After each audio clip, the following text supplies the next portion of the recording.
네, 자동차 업계를 좀 알아보죠. 문영권 신영증권 연구원 전화 연결돼 있습니다. 연구원님, 안녕하십니까? 네, 안녕하세요. 신영증권 문용곤입니다. 네, 연구원님, 지금의 상황에서 연구원님의 주요 탑픽이 어떤 건가요? 네, 일단은 저는 이제 2022년 자동차 섹터에 대해서 이제 좀 상대적으로 완성차를 선호하고 있고요. 부품사들은 이제 하반기 정도는 되어야 좀 실적 회복을 기대할 수 있다 이렇게 보고 있습니다. 완성차 같은 경우는 아무래도 이제 B2C 소비자를 대상으로 하는 사업을 영위하고 있기 때문에 최근과 같은 이런 인플레이션 압박이나 이런 것들을 할인 축소나 아니면은 이제 신차 가격 인상을 통해서 어느 정도 방어를 할 수 있는데요. 그 중에서 또 기아차 같은 경우는 이제 국내 수출 비중이 높다 보니까 아무래도 원달러 상승이나 아니면은 이제 인도 신시장 진출 효과가 2022년에도 좀 지속이 되면서 상대적으로 실적 방어 능력이 있다라고 보고 있기 때문에 기아 자동차를 이제 최선 호주로 유지를 하고 있습니다. 네, 탑픽 완성차 가운데 특히나 기아를 꼽아주셨고요. 오늘 시가총액 상위 종목들 가운데 네이버 정도를 제외하고는 대부분 하락을 하고 있는데 기아 역시 1% 넘는 강세를 유지하고 있는 모습 확인을 해볼 수가 있습니다. 사실 최근에 자동차주가 워낙 부진한 흐름을 보여왔습니다. 여러 가지 하방 요인들이 많았는데 그중에서도 특히나 러시아와 우크라이나 전쟁이 리스크로 계속 작용을 하고 있죠. 국내 자동차 업계에 미칠 영향은 어느 정도로 보십니까? 네, 일단은 러시아가 이제 우크라이나 사태를 침공을 하면서 이제 러시아 관련된 경제 제재가 이제 강화가 되고 있는데요. 현대차가 이제 러시아에다가 공장을 운영을 하고 있고 러시아 판매 비중은 이제 현대차 5%, 기아차 한 8% 정도를 차지를 하고 있습니다.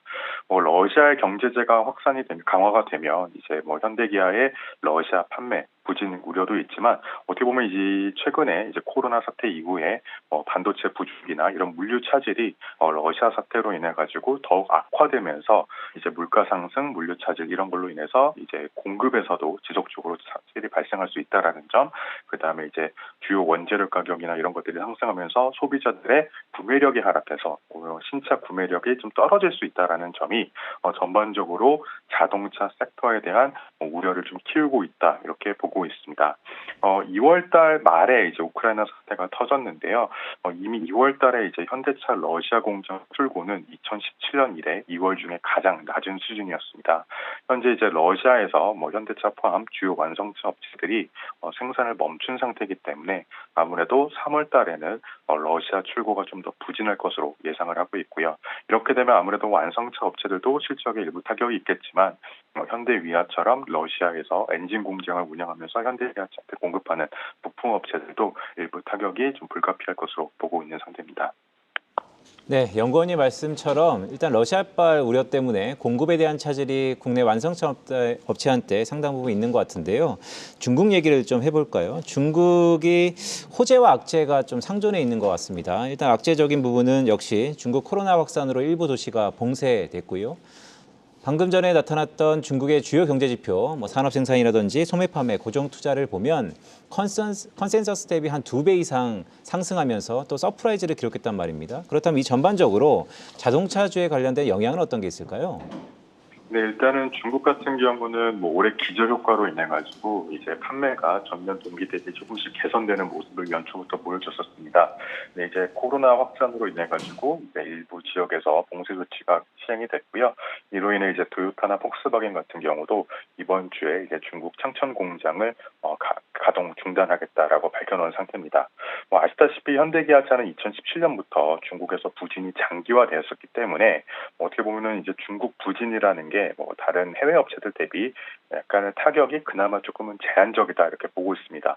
워낙 판매가 부진했었기 때문에 여기가 조금 더 빠진다라고 하더라도 어떻게 보면 이제 폭스바겐이나 토요타처럼 중국에서 호실적을 기록했던 업체들 대비는 조금 타격은 약하다 이렇게 보고 있는데요. 근데 이제 문제는 중국에서의 코로나 확산이 중국뿐만이 아니라 그 외 지역으로 이제 부품 공급이나 물류 차질로 이어질 수 있다라는 우려가 변수다라고 보고 있는 상태입니다. 우리나라 같은 경우도 그렇고 해외 주요 자동차 생산국 같은 경우는 이제 중국에서 생산된 부품을 이제 사용하기도 하는데요. 아무래도 이런 봉쇄 조치가 확산될 경우 중국산 부품 조달에 또 문제가 발생해서 자동차 생산에 좀 문제가 생길 수 있다. 이런 점들이 아무래도 이제 자동차 시장에서는 좀 변수다 이렇게 보고 있는 상태입니다.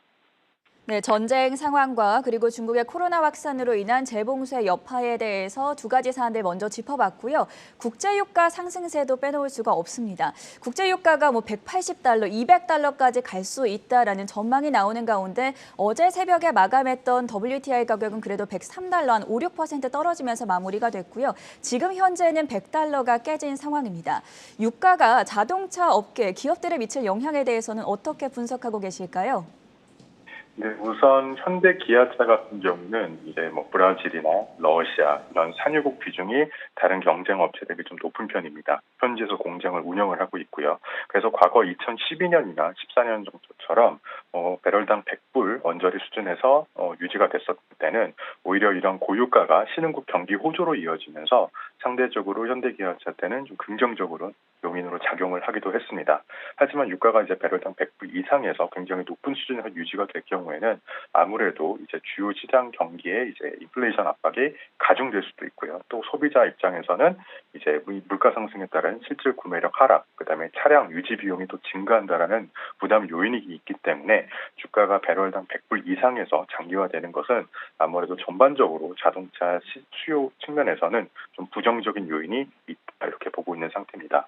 또 최근에 유가가 이렇게 오르다 보니까 아무래도 이제 전기차, 친환경차에 대한 소비자 관심도 늘어날 수가 있는데요. 반도체 부족이나 이런 특수한 현상이 아니었었다라고 하면은 아무래도 이런 자동차 수요가 친환경차로 이어질 수 있는 수요로 이어질 수 있는 기회가 될 텐데요. 최근에는 아무래도 이제 반도체나 주요 부품 부족이 장기화되면서 친환경차 공급도 약간 차질이 발생하고 있는 상태입니다. 그래서 실질적으로 소비자들이 당장 전기차를 사고 싶어도 대기 기간이 길어지는 현상이 이어지고 있는데요. 그렇다 보니까 아무래도 현재 이런 부품 공급이 차질이 발생하고 있고 전반적으로 물가 상승이 굉장히 강한 상태에서는 고유가는 긍정적인 영향보다는 부정적인 영향이 더 크다 이렇게 보고 있는 상태입니다. 네, 연구원님 말씀 주셨던 것처럼 국제유가의 상승폭 또는 상승세에 대한 기대감, 우려감이 혼재된 가운데 이런 완성차 업체들이 또 다른 산업의 변화를 꾀하고 있는데요. 현대기아차가 전기차를 중심으로 한 종합 모빌리티 기업으로 거듭나기 위해서의 움직임이 있는 것 같은데 그 관련돼서는 어떤 포인트가 있을까요? 네, 3월 초에 현대차, 기아차 각각 인베스터 데이를 개최를 하면서 이제 전기차 판매 목표를 새로 제시를 했습니다. 현대차는 2026년 84만 대, 그다음에 2030년 187만 대로 제시를 했고요. 기아차는 2026년 81만 대, 2030년 120만 대로 기존 대비 목표를 다 상향을 했습니다. 근데 이제 가장 좀 저희가 좀 유심 있게 봐야 되는 거는 이렇게 완성차 업체들이 전기차 판매 목표를 올리는 것이 현대 기아차만의 특징은 좀 아닙니다. 테슬라가 출시한 이래 이제 폭스바겐이나 GM, 포드, 토요타 주요 완성차 업체들이 다 전기차 판매 목표를 굉장히 공격적으로 상향을 하고 있는 상태고요. 그러다 보니까 작년 10월 달에 이제 폭스바겐에서도 이런 말을 했습니다. 전기차는 더 이상 게임체인저가 아니다. 전기차가 안 된다 이런 뜻이 아니라 전기차는 이제 누구나 해야 되는 거기 때문에 전기차를 판매한다거나 아니면 판매 목표를 상향한다라는 게 어떻게 보면 이제 더 이상 큰 시장에 의미를 주지 않는다라는 건데요. 현대차가 발표하기 바로 직전 이제 스텔란티스 같은 경우도 2030년 글로벌 전기차 판매 목표를 500만 대로 상향을 했습니다. 하지만 스텔란티스도 그렇고 현대기아차도 그렇고 그다음에 이제 어제 유럽 전기차 판매 목표를 상향한 포드 같은 경우도 단순하게 판매 목표만 상향하는 것만으로는 시장에 어떻게 보면 더 이상 새로운 신선함을 주지 못하고 있는 상태다 이렇게 보고 있는 상태입니다. 현대차, 기아차도 이번에 전기차 판매 목표를 기존 대비 상향을 했지만 어떻게 보면 시장에서 이제 기대하고 있는 것은 목표를 올리는 것이 아니라 이 목표를 좀 어떻게 달성할 것인가 구체적인 계획 등을 좀 기대를 했었는데요. 어떻게 보면 이번에도 약간은 이제 목표, 어떻게 보면 좀 계획에 가까운 내용이기 때문에 발표 이후에도 이제 우크라이나 사태나 이런 경기 불확실성으로 인해서 어떻게 보면 조금 주가 측면에서는 큰 도움을 주지는 못했었다 이렇게 보고 있는 상태입니다. 하지만 좀 새로운 점은 이제 현대기아차가 이제 2025년 전후로 미국, 유럽, 중국 등 주요 해외 시장에서 전기차를 좀 현지 생산을 본격적으로 확대할 수 있다라는 것을 좀 시사를 한 점입니다. 현재는 이제 한국 공장에서 중점적으로 전기차를 생산을 하고 있는데요. 아무래도 이제 수요가 늘어나고 또 미국 같은 경우는 미국산 전기차에다가 보조금을 추가 지급하는 방안을 추진하고 있기 때문에 이런 정책 변화에 따라 좀 대응을 하기 위한 것으로 보여지고 있고요. 이러한 투자들은 현대기아차가 이번에 신규로 밝힌 계획을 고려했을 때 2023년부터 좀 본격적으로 투자가 집행이 되어서 2025년 전후로 이제 주요 시장에서 전기차를 현지 생산하고 확대할 것으로 예상이 됩니다. 또 다른 특징은 이제 현대차가 이제 모빌리티 회사로 거듭나는 과정에서 2030년 전체 매출의 이제 30%를 소프트웨어 관련 매출로 구성을 하겠다라고 밝힌 겁니다. 이런 것도 어떻게 보면 글로벌 완성차 업체들의 좀 공통된 요인입니다. 최근에 주요 시장 같은 경우는 고령화, 그다음에 인구 감소 이런 우려도 있고요. 그다음에 또 이제 MZ 세대 같은 경우는 자동차를 소유하는 곳에서 공유하는 것으로 좀 개념도 바뀌고 있다 보니까 아무래도 주요 완성차 업체들은 2030년 이후에는 글로벌 신차 수요 자체가 정체 또는 하락할 가능성도 있다라고 보고 있는 상태입니다. 하지만 이제 새로운 먹거리를 발굴하기 위해서 자율주행이나 로보택시, 도심 항공 모빌리티 이런 쪽으로 글로벌 완성차 업체들이 굉장히 사업을 다각화하고 있는데요.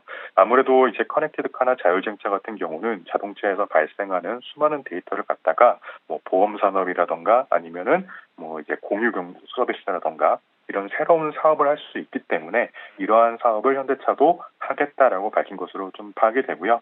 아무래도 이러한 과정에서는 현대차 그룹 내에서 또 소프트웨어 제반을 담당하고 있는 오토에버도 그룹사 내에서 역할이 좀 커질 것이다. 이런 것들을 좀 느낄 수 있는 발표였다 이렇게 보고 있습니다.